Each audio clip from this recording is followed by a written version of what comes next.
গভীর রাত। Up Bombay mail ভায়া এলাহাবাদ ছুটে চলেছে তীব্র গতিতে। শীতটাও বেশ জাঁকিয়ে পড়েছে এবার। ফার্স্ট ক্লাস কুপেতে আমি অর্থাৎ সৌরভ দত্ত আর আমার পিস্তত দাদা প্রাইভেট ডিটেকটিভ বিশ্বনাথ এবার চলেছি জব্বলপুরের পথে। ঠিক জব্বলপুর নয়, ওখানে নেমে যেতে হবে ভেড়াঘাট, মার্বেল রকের ধারে। কথা হয়েছে রায়ভিলার মালিক রণবীর রায়ের লোক এসে আমাদের নিয়ে যাবে ওদের এস্টেটে। মার্বেল রক মানে সাদা মার্বেলের পাহাড়, নাম শুনেছি বেশ অনেকবার। এবার চাক্ষুষ দর্শন হবে ভেবে আনন্দে মনটা ভরে উঠেছে। সেই সব নানা চিন্তাভাবনা মাথায় নিয়ে কোনো এক সময় ঘুমিয়ে পড়েছিলাম হয়তো। হঠাৎ করে ঘুমটা ভেঙে গেল। কেউ যেন অতি সন্তর্পণে দরজায় টোকা দিচ্ছে বলে মনে হলো। একটু কান পেতে শুনতেই বুঝলাম, হ্যাঁ ঠিক তাই। আবার শব্দ।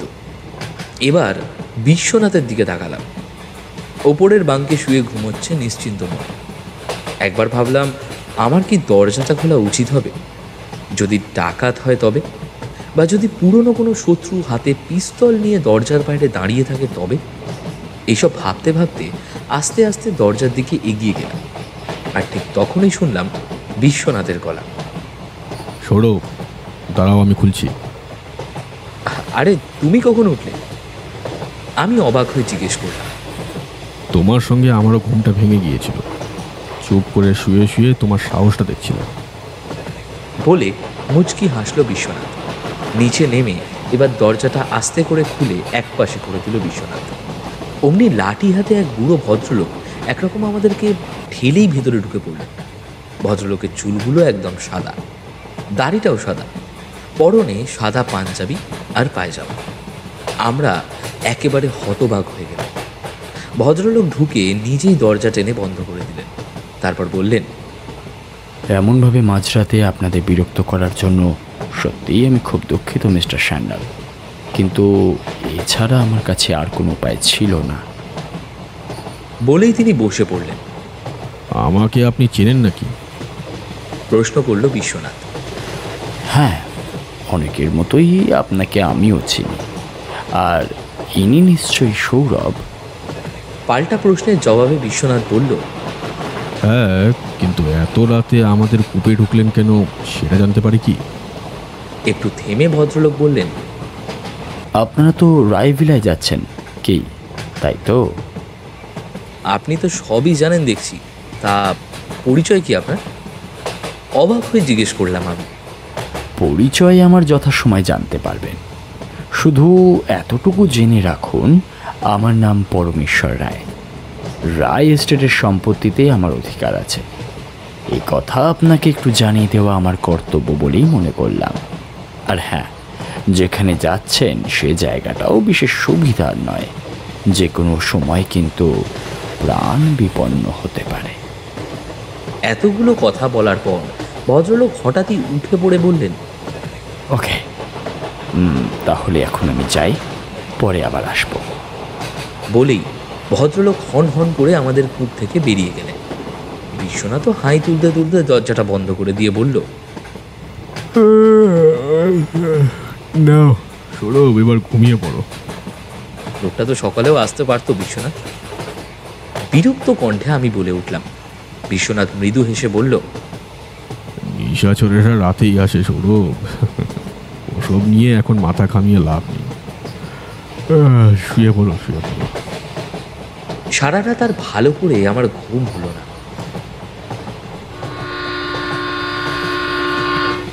দেখতে দেখতে ভোর হয়ে গেল। জানলাটা খুলে কাঁচটা নামিয়ে বাইরের দৃশ্য দেখতে দেখতে ভাবলাম রায় এস্টেটের কথা। এবার ফিরে যাচ্ছি একটু পূর্বের ঘটনায়।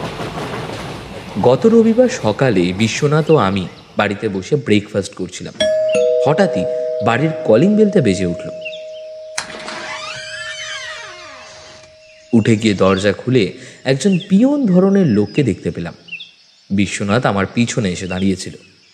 লোকটা আমাদের হাতে একটা খাম দিয়ে ভাঙা ভাঙা বাংলায় বলল, স্যান্ডাল সাহেব, আমি হরদেও সিং, জব্বলপুরের রায় স্টেটের মালিক রণবীর রায়ের কাছ থেকে আসছি। আমাকে তুরন্ত ফিরে যেতে হবে, এই চিঠিতে সব কিছু লেখা আছে। নমস্তে। বলে চলে গেল। বিশ্বনাথ খামটা ভালো করে দেখে বলল, খুবই বিত্তবান লোকের চিঠি সৌরভ। মনে হচ্ছে এবারও ভালোই রোজগার হবে, বুঝলে? চিঠিতে লেখা ছিল, মহাশয়, আপনার কথা আমি অনেক শুনেছি। আমি আপনার কাছে একটু সাহায্য চাই। কিছুদিন পূর্বে আমার স্ত্রী লতিকা রান্না করার সময় স্টোভ ফেটে মারা যায়। ওর হাতে আমাদের পারিবারিক একটি আংটি ছিল। আংটিটি কোনো সাধারণ আংটি নয়, এটি একটি ওয়াইমন্ত আংটি, রক্তমুখী নীলা। কেউ কেউ বা বলতো এটি অভিশপ্ত আংটি, কিন্তু যাই হোক, এই আংটি ধারণের পর থেকেই আমার ব্যবসায় প্রচুর উন্নতি হয়। আমার স্ত্রীর মৃত্যুর পর আর ওই আংটিটি খুঁজে পাচ্ছি না। আমার কেবলই মনে হচ্ছে আংটি আমাদের বাড়ি অর্থাৎ রায়ভিলাতেই আছে। সেজন্যই আমি আপনাকে এই চিঠিটা লিখছি। আমার চিঠি পাওয়ার পর যত শীঘ্রই সম্ভব আপনি আমাদের বাড়িতে চলে আসুন। এখানকার সমস্ত খরচা আমিই দেব। আপনি যেদিন আসবেন আমার চিঠিতে জানাবেন। আমার লোক গিয়ে আপনাদের স্টেশন থেকে নিয়ে আসবে। কবে আসছেন জানাবেন। আমার নমস্কার নেবেন। ইতি রণবীর রায়, রায় এস্টেট, ভেড়াঘাট, জব্বলপুর। এলাহাবাদ এলো সকাল 11:30টার সময়। এলাহাবাদে আমাদের লাঞ্চ দিয়ে গেল।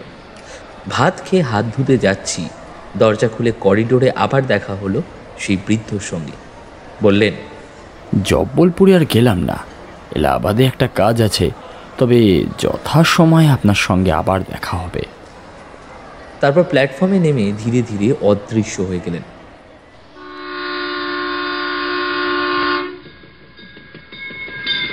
জব্বলপুর পৌঁছতে পৌঁছতে সন্ধে হয়ে গেল। স্টেশনে নেমে এদিক ওদিক তাকাচ্ছি, তখনই দেখলাম এক ভদ্রলোক এসে বিশ্বনাথের দিকে হাত বাড়িয়ে দিলেন হ্যান্ডশেক করার জন্য। মিস্টার সান্যাল, আমি নিমাই ভদ্র, আপনাদের রায়ভিলায় নিয়ে যেতে এসেছি। নমস্কার, আপনি কি ওখানেই থাকেন? হ্যাঁ, ওই ওখানকার ম্যানেজার কাম ফ্যামিলি ফ্রেন্ড বলতে পারেন। স্টেশনের বাইরে এসে দেখলাম একটা জিপ দাঁড়িয়ে আছে। আমরা তিনজনেই সেটাতে বসলাম। ড্রাইভারের সিটের পাশে বসলেন নিমাই বাবু এবং পিছন সিটে আমি আর বিশ্বনাথ।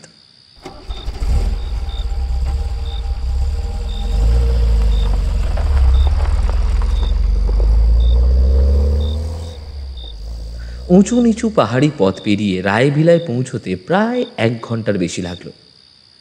কয়েক একর পাঁচিল ঘেরা জমির গেটে সাইনবোর্ডে লেখা রয়েছে রায় এস্টেট। গেটে দারোয়ান ছিল। বাইরে জিপের হর্ন বাজানোর শব্দে দারোয়ান গেট খুলে দিল। লাল সুরকি রাস্তা ধরে এগিয়ে চলল জিপ। একপাশে একটা কারখানা। ওইটাই আমাদের কারখানা। আঙুল তুলে দেখিয়ে দিলেন নিমাইবাবু। দেখলাম পাশেই বড় ধরনের একটি কারখানা। গাড়ি গিয়ে থামলো পুরনো দোতলা বাড়ির একটি সামনে। সাদা মার্বেল পাথরে কালো অক্ষরে লেখা রয়েছে রায় ভিলা। ওপরের বারান্দায় মাঝবয়সী এক ভদ্রলোক দাঁড়িয়েছিলেন। নিমাইবাবু বললেন, ওই যে ইনি হলেন রণবীর বাবু। স্ত্রীর মৃত্যুর পর বড়ই বিমর্ষ হয়ে পড়েছেন। আসুন, আপনারা ওপরে উঠে আসুন। ভরাট গলায় বলে উঠলেন রণবীর বাবু। পুরনো দিনের বাড়ি। দোতলায় উঠেই দেখলাম রণবীর বাবু এগিয়ে আসছেন। ভদ্রলোকের বয়স 50-এর নিচেই হবে। মাঝারি গায়ের রং, চুলগুলো অল্প পাকা। দেখে মনে হয় পত্নীর শোক এখনো কাটিয়ে উঠতে পারেননি। ট্রেনে কোনো কষ্ট হয়নি তো? না না, কষ্ট হবে কেন? বেশ তো ভালোই লাগলো। এমন একটা বেড়াবার জায়গায় আসতে পারা তো আমাদের সৌভাগ্য। বিশ্বনাথের কথায় মৃদু হেসে ভদ্রলোক বললেন, আজ বিশ্রাম করুন। রামু মালপত্র আপনাদের ঘরে তুলে দেবে। রাতে খেয়ে দিয়ে শুয়ে পড়ুন। কাল সকালেই সব কথা হবে। ঠিক আছে বলে আমি আর বিশ্বনাথ আমাদের নির্দিষ্ট ঘরে গিয়ে পৌঁছলাম। দিনের বেলা বুঝতে পারিনি, কিন্তু রাত বাড়ার সাথে সাথে পাল্লা দিয়ে ঠান্ডাও বাড়তে লাগলো। কিছুক্ষণ পর রামু এসে বলল, বাবু, আপনাদের ডিনার হয়ে গেছে। খাবার খেয়ে শুতে চলে এলাম বিছানায়। সারাদিনের ধকল, তার উপরে আগের দিন রাতে ঠিকমতো ঘুম হয়নি, তাই আস্তে আস্তে ঘুমিয়ে পড়লাম। দিনের আলো ফুটতে না ফুটতেই ঘুম ভেঙে গেল। দরজা খুলে বাইরের বারান্দায় এসে দাঁড়ালাম। দূর থেকে মার্বেল রক দেখা যাচ্ছে। কাল সন্ধ্যাবেলায় ভালো করে দেখা যাচ্ছিল না, এখন দিনের আলোয় সেটা বেশ পরিষ্কার। বিশ্বনাথ ঘুম থেকে উঠে কখন যে আমার পেছনে এসে দাঁড়িয়েছে দেখতে পাইনি। বিশ্বনাথ আমার কাঁধে হাত রেখে বলল, সৌরভ, আজ রাতে পূর্ণিমার আলোয় আমরা বোটিং করতে যাব, বুঝলে? পূর্ণিমার আলোয় তাজমহল দেখার সৌভাগ্য আমার হয়নি, তবে মার্বেল রক দেখার সুযোগ আর হাতছাড়া করছি না। তাই নাকি? তাহলে তো খুব ভালোই হবে। রণবীরবাবু কাছাকাছি ছিলেন কোথাও হয়তো। আমাদের কথা শুনতে পেয়ে এগিয়ে এসে তিনি বললেন, কিচ্ছু ভাববেন না, আমাদের নিজস্ব বোটে আপনাদের ঘুরিয়ে আনবো। এখন রেডি হয়ে নিন, নিচের বাগানে বসে চা খেতে খেতে কথা হবে। মুখ হাত ধুয়ে নিচে নেমে এলাম। রণবীরবাবু আগে থেকেই বসেছিলেন। আমরা যেতেই রামু এসে আমাদের ব্রেকফাস্ট দিয়ে গেল। খেতে খেতে রণবীরবাবু শুরু করলেন তার বক্তব্য। আমার ঠাকুরদা রায় বাহাদুর রামেশ্বর রায় সুদূর বাংলাদেশ থেকে এইখানে এসে স্টোনের ব্যবসা শুরু করেন। এস্টেটের ওই পাশেই আমাদের কারখানা। বলে আঙুল তুলে দেখালেন। হ্যাঁ, গতকাল আসবার সময় আপনার ম্যানেজারবাবু আমাদের দেখিয়েছিলেন। হঠাৎ দূর থেকে একটা ঘর ঘর আওয়াজ শুনে আমরা তাকিয়ে দেখলাম দারোয়ান রায় স্টেটের দরজা খুলে দিচ্ছে। তার সাথে সাথেই দেখতে পেলাম ভেতরে প্রবেশ করছে একটি জিপ। মনে হচ্ছে পুলিশের জিপ। হ্যাঁ, ঠিক বলেছেন। জিপটা রায়ভিলার সামনে এসে থেমে গেল। ভিতর থেকে নামলো একজন সুদর্শন পুলিশ অফিসার। আসুন মিস্টার ভার্গব। আমি কিন্তু এসেছি মিস্টার স্যান্যালের কাছে। পরিষ্কার বাংলায় বলে উঠলেন মিস্টার ভার্গব। কলকাতার পুলিশের অফিসার ভাদুরী হালদার চিঠিতে আপনার কথা লিখেছিলেন। আমি এখানকার স্থানীয় থানার ওসি। আপনি এত ভালো বাংলা শিখলেন কি করে? হ্যাঁ, আমি কলকাতায় বহুদিন ছিলাম, ওখানকার কলেজেই পড়াশোনা করেছি। ভালোই হলো মিস্টার ভার্গব, আমি একবার লতিকা দেবীর রান্নাঘরটা পরীক্ষা করে দেখতে চাই। যদি ওখানে হারানো আংটিটা পাওয়া যায়, আপনি থাকলে ভালোই হবে। কি বলেন রণবীরবাবু? হ্যাঁ হ্যাঁ, মিস্টার ভার্গব আপনিও থাকুন। আর লতিকা মারা যাওয়ার পর থেকে ওই রান্নাঘর আমি বন্ধ রেখেছি, আর খুলতে পারিনি। বিশ্বনাথের কথার উত্তর দিতে গিয়ে রণবীরবাবু গলাটা কান্নায় ধরে এলো। তারপর নিজেকে সামলে নিয়ে বললেন, আসুন, আপনারা সবাই আসুন। বাড়িটার এক কোণে রান্নাঘর, বাইরে থেকে তালা বন্ধ। রণবীরবাবু তালা খুলে ভেতরে ঢুকলেন। আমরাও তার পেছন পেছন এগিয়ে গেলাম। ভিতরে প্রবেশ করতেই বদ্ধ ঘরের একটা চাপা গন্ধ নাকে এসে লাগলো। এই কয়েকদিনের মধ্যেই চতুর্দিকে একটা ধুলোর আস্তরণ পড়ে গেছে। রান্নাঘরের চারিদিকের দেওয়াল কিন্তু সুন্দর টালি দিয়ে সাজানো। টেবিলের ওপর স্টোভটা এখনো বসানো রয়েছে। একটা গোল প্লাস্টিকের বাটির মধ্যে বিভিন্ন রান্নার মশলা সাজানো রয়েছে। শুধু হলুদের বাটিটা উল্টে পড়ে গেছে। হলুদ লাগা চামচটা মেঝেতে গড়াগড়ি খাচ্ছে। বিস্ফোরণের সময় লতিকা দেবী বোধহয় রান্নায় হলুদ মেশাচ্ছিলেন, তাই না বিশ্বনাথ? আমার প্রশ্নের উত্তরে বিশ্বনাথ শুধু বলল, এই সমস্ত জিনিসে বোধহয় লতিকা দেবীর মৃত্যুর পর আর হাত দেওয়া হয়নি। না, তারপর থেকে আমি আর এই ঘরই খুলিনি। বিশ্বনাথ ঘরের চারিদিক ভালো করে পরীক্ষা করতে করতে বলল, কি আশ্চর্য, আপনি তো বলেছেন স্টোভ ফেটে লতিকা দেবীর মৃত্যু হয়েছে, তাই না? হ্যাঁ, তাই তো জানি। বিকট একটা শব্দ শুনে আমি আর নিবাইবাবু ছুটে আসি। অনেকটা বোমা ফাটার মতো শব্দ হয়েছিল। ঘরে এসে দেখলাম লতিকা ঘরের মেঝেতে পড়ে যন্ত্রণায় ছটফট করছে। মুখটা সম্পূর্ণ পুড়ে গেছে ওর, মাথার পাশ দিয়ে রক্ত পড়ছে। তাড়াতাড়ি দুজনে ধরে ওকে জিপে করে হাসপাতালেও নিয়ে যায়। পথেই ওর জ্ঞান হারিয়ে যায়। সেই জ্ঞান আর ফেরেনি। মস্তিষ্কে রক্তক্ষরণের জন্যই লতিকার মৃত্যু হয়েছে বলে ডাক্তার রিপোর্ট দেন। মিস্টার ভার্গব, আমি এই সমস্ত জিনিসগুলোকে একবার ফরেন্সিকে বিশ্লেষণ করাতে চাই। ঠিক আছে মিস্টার সান্যাল। মিস্টার ভার্গব তারপর টুকিটাকি জিনিসপত্রগুলো একটা ব্যাগে ভরে ফিরে গেলেন।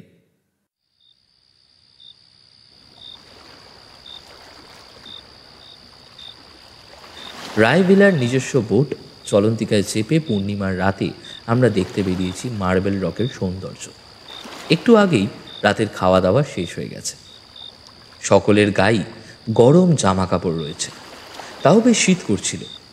তবে শীতটা উপভোগ করতে বেশ ভালোই লাগছে। রণবীরবাবু নিজেই বোট চালাচ্ছেন। দূর থেকে রায়ভিলার ছাদের আলোটা দেখা যাচ্ছে। আঁকা বাঁকা পথে বোট চলছে। দুধারে মার্বেল রক খাড়া হয়ে দাঁড়িয়ে রয়েছে।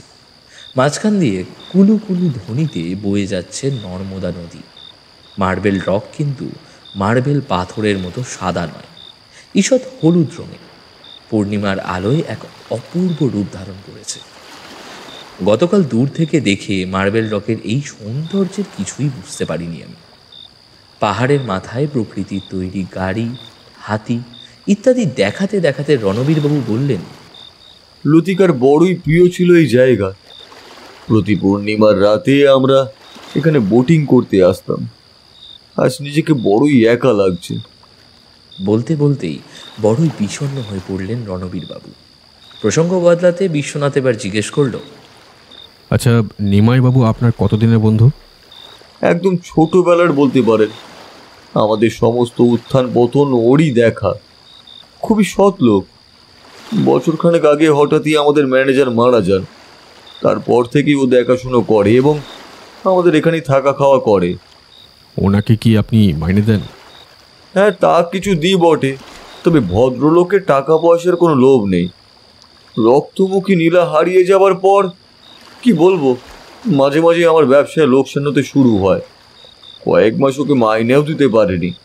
ও কিন্তু কিছুই চায়নি, বলে যখন আবার সব ঠিক হবে তখন নিয়ে নেবে। আপনার ব্যবসা এখন কেমন চলছে? এখন মন্দাই যাচ্ছে বলতে পারেন। নীলাটা হারাবার পর মনের জোরও কমে গেছে। নিমাইবাবুকে কি আপনি চাকরি দিয়েছিলেন, নাকি উনি আপনার কাছে কাজ চেয়েছিলেন? আসলে ম্যানেজার বাবুর মৃত্যুর পর চতুর্দিকে ঠিক চোখ রাখতে না পারায় ও নিজেই এসে আমায় বলল, আমি তো তোর ব্যবসা দেখাশোনা করতে পারি, মাইনে যা হয় দিস। ছোটবেলার বন্ধু কথা ফেলতে পারিনি, তাই রাজিও হয়ে যাই। উনি আগে কোথায় চাকরি করতেন? ও আগে এখানকার এক নামকরা কলেজে অধ্যাপনা করত। কর্তৃপক্ষের সঙ্গে বনিবনা না হওয়ায় চাকরি ছেড়ে দেয়। আচ্ছা, নীলা চুরির ব্যাপারে আপনি কি কাউকে সন্দেহ করেন? দেখুন, নীলা যে চুরিয়ে গেছে সে বিষয়ে আমি নিঃসন্দেহ নই। তবে আমার এক দূর সম্পর্কের শালা আছে, সে প্রায় লতিকার কাছে আসতো টাকার জন্য। নানান রকমের বদ নেশাও আছে ছেলেটির। লতিকাও তাই আর ওকে টাকা দিতে চাইতো না। এ নিয়ে দু একদিন ঘরের ভিতর ঝগড়াও হতে শুনেছি। লতিকা দেবীকে এ নিয়ে কিছু জিজ্ঞাসা করেননি? আগে না, আমি এসবের মধ্যে মাথা গলাতে চাইনি। কিছু মনে করবেন না, একটা প্রশ্ন করছি। লতিকা দেবী নিমাইবাবুকে কি চোখে দেখতেন? ঠিক নিজের ভাইয়ের মতো দেখতো। হেসে উত্তর দিলেন রণবীরবাবু। এও বললেন যে নিমাইবাবু ওনাকে দিদির মতোই শ্রদ্ধা করত। প্রতি ভাইফোঁটায় ফোঁটা নিতে যেতেন। এমনকি মারা যাওয়ার দিনও দিদির হাতে খিচুড়ি খেতে চেয়েছিলেন। লতিকা দেবীর ভাই কোথায় থাকে? একবার ওর সঙ্গে দেখা করা যাবে? হ্যাঁ, যাবে। সকালে যখন ধুমাধার জলপ্রপাত দেখতে নিয়ে যাব তখন ওর বাড়িতে যাব। ও ওদিকেই থাকে। দেখতে দেখতে চলন্তিকা আবার ঘাটে ফিরে এলো। মার্বেল রক দেখে বাড়ি ফিরে এলাম রাত 12:30টার সময়। দারোয়ান দরজা খুলে দিল। নিচ থেকে দেখলাম নিমাইবাবুর ঘরে তখনও আলো জ্বলছে। উনি কি এখনো জেগেই থাকেন? হ্যাঁ, প্রফেসর ছিলেন তো, তাই পড়াশুনো করতে ভালোবাসে। রাতে শুতে যেতে একটু দেরিই করেন। আচ্ছা ঠিক আছে, এবার আপনারা বরং বিশ্রাম করুন। Good night. চলে গেলেন রণবীরবাবু। একটু পরেই নিমাইবাবুর ঘরেও আলো নিভে গেল। বোটিং করে আসার পর কেন জানি না খুবই ক্লান্ত লাগছিল। দুজনে অন্ধকারে কিছুক্ষণ বারান্দায় দাঁড়িয়ে চুপচাপ বাইরের দৃশ্য দেখতে লাগলাম। হঠাৎ দূর থেকে টর্চের একটা আলো যেন রায়ভিলার আশেপাশে ঘুরছে বলে মনে হলো। বিশ্বনাথের দিকে তাকালাম। বিশ্বনাথও এক মনে আলোর দিকে দেখছে। তারপর দেখতে পেলাম টর্চ হাতে কেউ একজন রায়ভিলার বাগানে হেঁটে যাচ্ছে। বিশ্বনাথ আমায় বলল, সৌরভ, তুমি ঘর বন্ধ করে থাকো। আমি ফিরে এলে আস্তে করে খুলে দেবে। আমি দেখে আসি লোকটা কে। এই বলে বিশ্বনাথ চলে গেল। আমি দরজা বন্ধ করে চুপচাপ বসে বসে ভাবতে লাগলাম ব্যাপারটাকে নিয়ে। ঘণ্টাখানেক পরে বিশ্বনাথ ফিরে এলো। মনে এক রাস চিন্তা। ফিরেই বলল, নাও এবার ঘুমিয়ে পড়ো। লোকটা আর কেউ নয়, পরমেশ্বর রায়। রায় ভিলার আশেপাশেই ঘুরে বেড়াচ্ছে। উদ্দেশ্যটা কি সেটাই বের করতে হবে। কাল আবার কি ঘটবে এটা ভাবতে ভাবতে ঘুমিয়ে পড়লাম। সকালে ঘুম থেকে উঠে বাইরের বারান্দায় দাঁড়িয়ে দূর থেকে মার্বেল রকের সৌন্দর্য দেখার চেষ্টা করছিলাম। হঠাৎ পেছন থেকে ডাক শুনলাম, এই যে খবর কি সৌরভ, কালকে কেমন ঘুরলে? আরে আপনি আসুন আসুন। আপনি দেখছি রাতেও দেরিতে ঘুমোন আর সকালে তাড়াতাড়ি উঠে পড়েন। হ্যাঁ, আমি হচ্ছে গিয়ে ওই late to bed and early to rise এই নীতিতে বিশ্বাসী। জীবনের এতটা সময় শুধু ঘুমিয়ে কাটিয়ে নষ্ট করতে আমি চাই না। বলে হাসতে হাসতে ঘর থেকে বেরিয়ে গেলেন। ভদ্রলোক তো খুব শিক্ষিত, তাই না বিশ্বনাথ? হ্যাঁ, সব বিষয় পণ্ডিত, জ্যাক অফ অল ট্রেডস, বুঝতে পারলে? হেসে ফেললাম আমি। একটু পর রামু এসে বলল, বাবুদের ব্রেকফাস্ট রেডি হয়ে গিয়েছে। আমরা খেতে গেলাম। রণবীর বাবু আমাদের সঙ্গে খেতে বসলেন। তারপর বললেন, চলুন এবার বেরোনো যাক। ধুমাধার জলপ্রপাতের গর্জন আমরা দূর থেকেই শুনতে পেলাম। কাছে গিয়ে এক অপূর্ব দৃশ্য দেখলাম। এটাকে ঠিক জলপ্রপাত বলা চলে না, পুরো নর্মদা নদীটাই এখানে হঠাৎ পাহাড়ের মাথা থেকে নিচে আছড়ে পড়ছে। মার্বেল রকের শুরুও এখান থেকেই মনে হলো। দেখতে দেখতে আনমনা হয়ে গিয়েছিলাম। একসময় রণবীরবাবু বললেন, চলুন যাই এবার ওই লতিকার ভাই দীপকের কাছে। সরু রাস্তা বেঁকে চলে গেছে। ভিতরে একটা ছোট্ট গ্রাম। একটা চালা ঘরের সামনে এসে রণবীরবাবু থামলেন। বাইরের একটি দড়ির খাটিয়ায় শুয়ে আছে একটি লোক। বয়স ওই বছর 30 হবে। রণবীরবাবুই ডেকে ঘুম থেকে তুললেন। ঢুলু ঢুলু চোখে ঘুম থেকে উঠে জিজ্ঞেস করল, কি ব্যাপার, হঠাৎ এই গরিবের বস্তিতে আসা কেন? এরা কলকাতা থেকে এসেছেন, বেড়াতে বেড়াতে এদিকে চলে গেলাম। ও, নমস্কার। বলে দীপকবাবু সোজা হয়ে তাকালো বিশ্বনাথের দিকে। চোখের দৃষ্টিতে নানা সন্দেহ।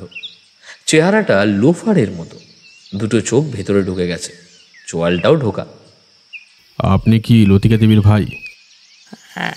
হ্যাঁ, তবে নিজের নয়। ওনার এক দুঃসম্পর্কের কাকার ছেলে আমি। এখানে পড়াশোনা করতে এসেছিলাম, কিন্তু কিছুতেই স্কুলের গণ্ডি পেরোতে পারলাম না। তাই এখানে থেকে ব্যবসা শুরু করলাম। মার্বেল রকে নৌকা ভরাট করার জন্য যে সিঁড়ি দিয়ে ঘাটের দিকে নামা হয়, তারই ডান দিকে আমার দোকান। নানা ধরনের সফট স্টোনের পুতুল বিক্রি করি, আর চলে যায় কোনো রকমে। সংসার এখনও করিনি, করার ইচ্ছেও নেই। কিছুদিন আগে শেয়ার বাজারে ফাটকা খেলতে গিয়ে সর্বস্ব খুইয়ে বসেছি। তারপর দিদিকেও হারালাম। এক নিঃশ্বাসে এতগুলো কথা বলে হঠাৎ একদম চুপ করে গেলেন দীপকবাবু। যদি কিছু মনে না করেন দীপকবাবু, আপনাকে আমি কয়েকটা প্রশ্ন করতে চাই আপনার দিদির ব্যাপারে। ও, এইবারে বুঝলাম। আপনি কলকাতা থেকে এসেছেন গোয়েন্দাগিরি করতে, তাই তো? কিন্তু পারবেন কি ওই নীলা উদ্ধার করতে?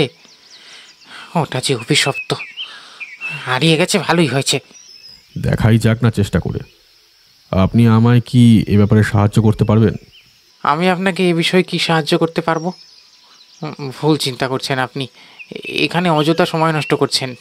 বেশ, তাহলে রবিবার বিকেলে চায়ের একটি পার্টি দিচ্ছি আমি রণবীরবাবুর বাড়িতে। আসবেন কিন্তু, কিছু নতুন খবর শোনাবো। ঠিক আছে, যাবো। ফেরার সময় আমি বললাম, অদ্ভুত লোক। ঠিক বলেছ। ফিরতে ফিরতে বেলা হয়ে গেল। বাড়িতে এসে দেখলাম রামু আর নিমাইবাবু আমাদের জন্য অপেক্ষা করছে। যেতেই বললেন, ভালো কথা, ওই পুলিশ অফিসার মিস্টার ভার্গব, উনি আপনাদের জন্য অপেক্ষা করছেন। কাছে যেতেই মিস্টার ভার্গব বিশ্বনাথকে নিয়ে একটু দূরে সরে গেলেন। তারপরে অনেকক্ষণ ধরে দুজনের মধ্যে কী সব কথা হলো। একসময় মিস্টার ভার্গব কথা বলে চলে গেলেন। ওঠার সময় একবার নিমাইবাবুর ঘরে বিশ্বনাথ হঠাৎ করে ঢুকে পড়ল। পেছনে পেছনে আমিও গেলাম।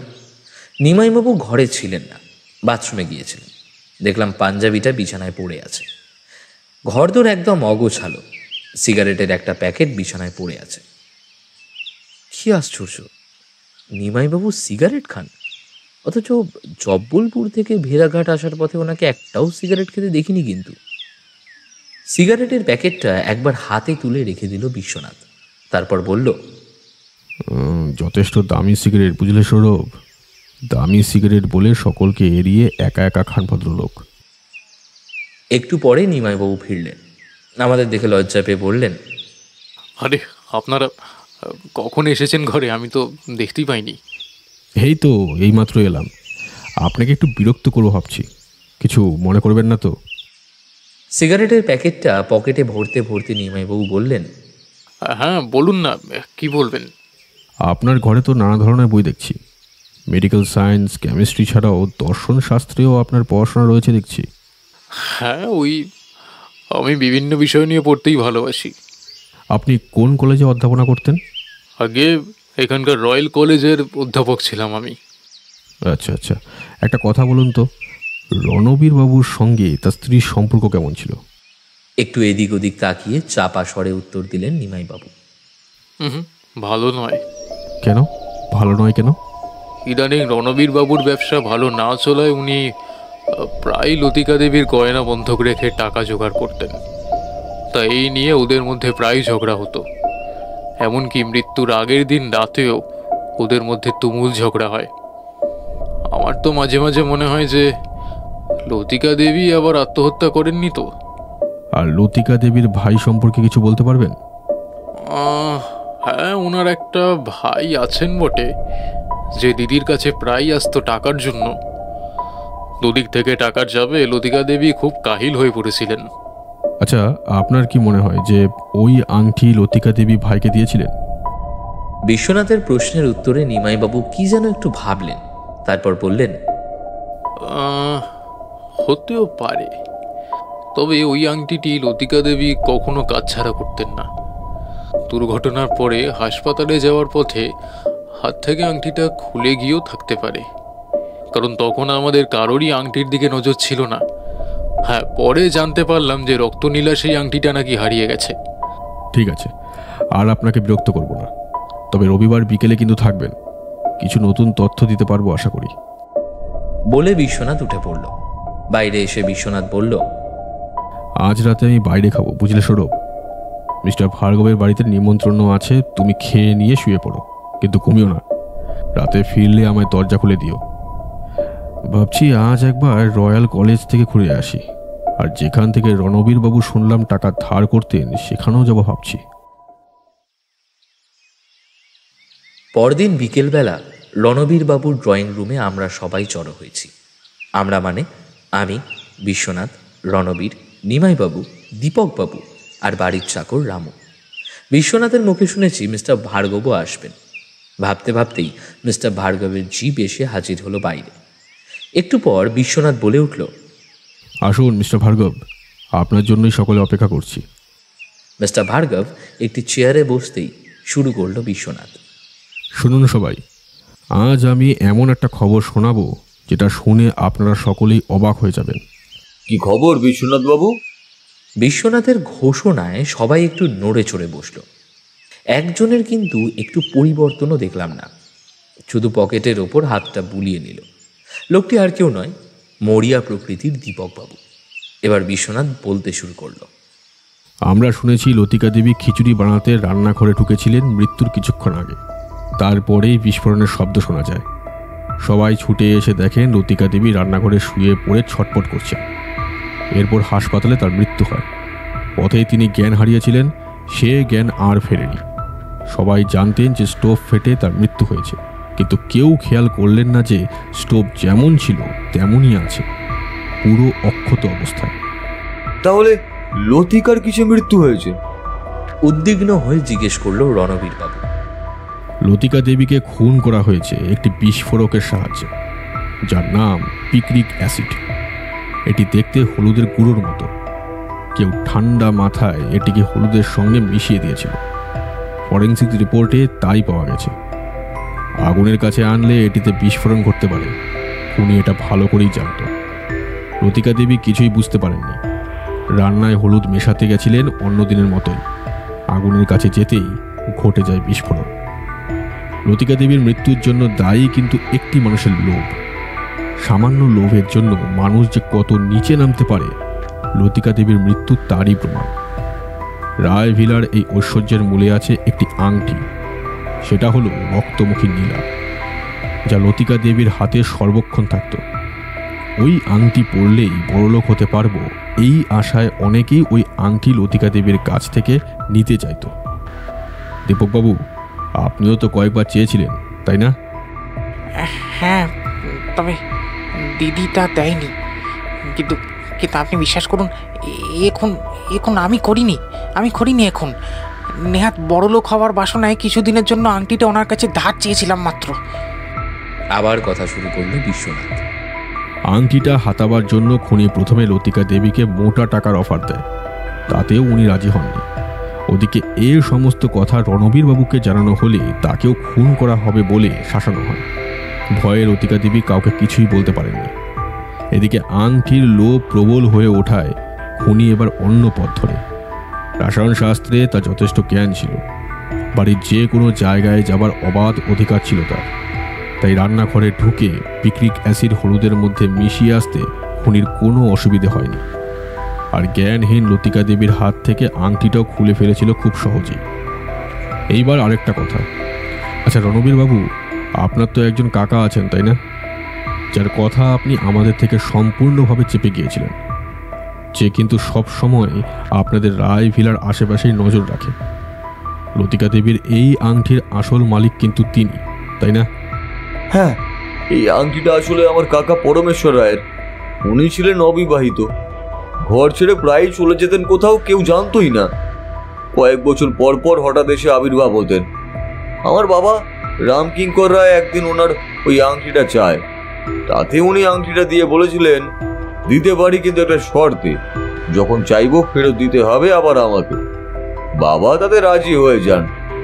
আংটি ধারণ করার পর আমাদের শুরু হয় চরম উন্নতি, ব্যবসা ফুলে ফেঁপে ওঠে, প্রচুর অর্থের মুখ দেখি আমরা। তারপর বাবার মৃত্যুর পর আমি ধারণ করেছিলাম ওই আংটিটা, কিন্তু তারপরে শুরু হয় ব্যবসার ক্ষতি, একে একে সব কিছু হারাতে থাকি। তখন বাধ্য হয়ে একদিন একজন নাম করা জ্যোতিষীর কাছে যাই। তিনি দেখে বলেন, এই নীলা তোর সহ্য হবে না, এটা তুই তোর স্ত্রীকে ধারণ করতে বলবি। কি আশ্চর্য, তারপর থেকে কিন্তু আবার উন্নতি হতে শুরু করে। এরই মধ্যে বহু বছর পর একদিন কাকা হঠাৎ ফিরে আসেন, আমার কাছে আংটি ফেরত চান। আমি দিতে অস্বীকার করি। উনি বলেন, যতই অর্থের মুখ দেখ না কেন, এই অভিশপ্ত আংটিতে কখনো পুত্র কল্যাণের মুখ দেখতে পারবি না। এরপর কাকাও চলে যান। তবে তার কথাটা কিন্তু সত্যিই হয়েছে, আমার কোনো পুত্র বা কন্যা লাভ হয়নি। আপনার আংটি যে হারিয়ে গেছে সে খবর কিন্তু আপনার কাকা পেয়ে গেছে, এবং বাড়ির আশেপাশেই গা ঢাকা দিয়ে আপনাদের ওপর নজর রাখছেন। তাহলে আজ উনি আসছেন না কেন? হ্যাঁ, সেটা ভাববার আছে। তবে তার আগে একটা সিগারেট খাওয়া দরকার। অনেকক্ষণ কথা বলে হাঁপিয়ে পড়েছি আমি। বলেই এগিয়ে গেল নিমাইবাবুর কাছে। আপনার পকেট থেকে সিগারেটের প্যাকেটটা আমায় দিন তো নিমাইবাবু। হ্যাঁ, এই নিন। বলে প্যাকেট থেকে একটা সিগারেট বার করে বিশ্বনাথের দিকে এগিয়ে দিলেন নিমাইবাবু। না না, একটাতে হবে না, আমরা অনেকেই খাবো। কি করছেন কি আপনি? এটা কিন্তু একটু বেশি বাড়াবাড়ি হয়ে যাচ্ছে বিশ্বনাথ বাবু। কিছুই না নিমাইবাবু, সেদিন খিচুড়ি খাওয়ার শখ তো আপনারই হয়েছিল, তাই না? আপনারই অনুরোধে লতিকা দেবী খিচুড়ি বানাতে গিয়েছিল, তাই তো? হ্যাঁ, তাতে কি হয়েছেটা কি? কি হয়েছে বলছি শুনুন। আপনি জানতেন যে খিচুড়িতে হলুদ লাগে বেশ কিছুটা, তাই ওর মধ্যে পিক্রিক অ্যাসিড মিশিয়ে দিয়েছিলেন আগে থেকেই। কলেজে বিস্ফোরক বানানোর জন্য অনেক আগেই আপনাকে চাকরি ছাড়তে হয়েছিল, এসবই আমি জানতে পেরেছি। বিস্ফোরণের পরেই লতিকা দেবীর হাত থেকে আপনি আংটিটা খুলে নিয়েছিলেন সবার অলক্ষ্যে। আপনি এও জানতেন যে নীলা নিজের কাছে না রাখলে কোনো কাজই হবে না, তাই অনেক বুদ্ধি করে আংটি থেকে পাথরটা খুলে রেখে দিলেন এইখানে, আর সর্বক্ষণ তা পকেটে ভরে রাখতেন। কিন্তু এত করেও পারলেন না, শেষ পর্যন্ত ধরা পড়েই গেলেন। আসলে নীলা কারোর সয় তো কারোর সয় না, বুঝলেন? বলে একটা সিগারেট বার করে সবার সামনে মশালটা বের করতে শুরু করলো বিশ্বনাথ। একটু পরেই মেঝেতে ঠক ঠক করে কি যেন একটা পড়ল। তারপর তাড়াতাড়ি কুড়িয়ে নিয়ে বিশ্বনাথ বলল, দেখুন তো রণবীর বাবু, এই আপনাদের রক্তমুখী নীলা কিনা? হ্যাঁ হ্যাঁ, এইটাই এটাই। সবাই নীলা দেখতে ব্যস্ত। হঠাৎ দরজার দিকে এক পা করে পিছু উঠতে লাগলো নিমাইবাবু। হাতে তার একটা রিভলভার। এই খবরদার, খবরদার নড়বে না কেউ। কেউ যদি একটু নড়েছো বা কেউ একটু এগোলেই কিন্তু আমি গুলি চালাবো। খবরদার, খবরদার। বলে দরজার কাছে চলে এলেন ক্রমশ। ঠিক তখনই পেছন থেকে এক বৃদ্ধ তার হাতের লাঠি দিয়ে নিমাইবাবুর পা টেনে ধরল আর হুমড়ি খেয়ে পড়ে গেলেন তিনি। ছুটে এসে মিস্টার ভার্গব নিমাইবাবুর কাছে এসে বন্দুক তুলে ধরলেন। তারপর বললেন, বাবা নিমাই, এবার হাত দুটো ওপরে তোলো তো বাছা। মাথা নিচু করে হাত তুলল নিমাইবাবু। এবার একে আপনার হাতে ছেড়ে দিলাম মিস্টার ভার্গব। কোর্টে এর অপরাধ প্রমাণ করার ভার আপনাকে দিলাম। বৃদ্ধকে জড়িয়ে ধরলেন রণবীরবাবু। বললেন, কাকা, আমায় তুমি ক্ষমা করো। এই নাও তোমার নীলা। এই জিনিস আমার সইবে না, এটা আমি তোমায় ফেরত দিলাম। আর একটা অনুরোধ তোমার কাছে, এখন থেকে শুধু রাই এস্টেটেরই নয়, আমাদের পুরো সংসারের ম্যানেজারের দায়িত্ব তোমাকে দিলাম। তুমি স্বেচ্ছায় এটা গ্রহণ করো। বেশ, তাই হবে। সাবাস গোয়েন্দা ভাই। আমি অনেকক্ষণ ধরে দরজার আড়ালে দাঁড়িয়ে সবটা শুনছিলাম, শুধু সুযোগের অপেক্ষা করছিলাম। বলেছিলাম না ঠিক সময় আমি আবার আসবো। বিশ্বনাথের দিকে ফিরে বলে উঠলেন বৃদ্ধ, অর্থাৎ ট্রেনে দেখা আমাদের সেই পরমেশ্বর রায়। তবে তোমাদের প্রতি আমার একটা অনুরোধ আছে। কলকাতায় যাবার আগে তুমি, সৌরভ আর আমি যদি কয়েকদিন খাজুরাহো ঘুরে আসি, কি যাবে? হ্যাঁ হ্যাঁ, এ তো খুব ভালো কথা। আমি আপনাদের যাওয়ার সমস্ত ব্যবস্থা করে দেব। রণবীরবাবুর কথায় আমরা সবাই রাজি হয়ে গেলাম।